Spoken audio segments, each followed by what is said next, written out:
প্রবাসী ভোটার বাংলাদেশের রাজনীতিতে অংশ দিতে হবে, ভোটার বানাতে হবে, কে বলছে? পাপিয়া প্রশ্ন করতেছে যে প্রবাসীরা কেন ভোটার হবে, ওনারা কেন ভোট দিবে?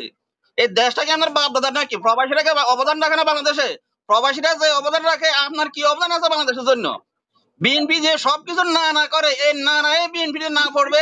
প্রবাসীরা যদি ভোটার হয় আর পাপিয়া যদি ক্ষমা না চায়, বিএনপি যদি কোনো ব্যবস্থা না গ্রহণ করে, আমি মনে করি প্রবাসীরা বিএনপিকে বয়কটে ডাক দিবে।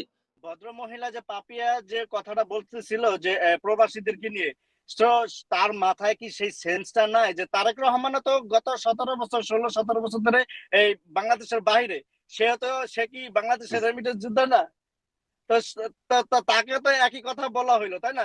আমরা যদি ভোট দিতে না পারি, তাহলে কি তারা কি মাইনাস করতে চাচ্ছে তারেক রহমান? বিএনপি পাগল হয়ে গেছে, এক এক নেতা এক এক কথা বলে। ফজলু বজলু সালাউদ্দিন মালাউদ্দিন এরা কেন এরকম বিরূপ মন্তব্য করে?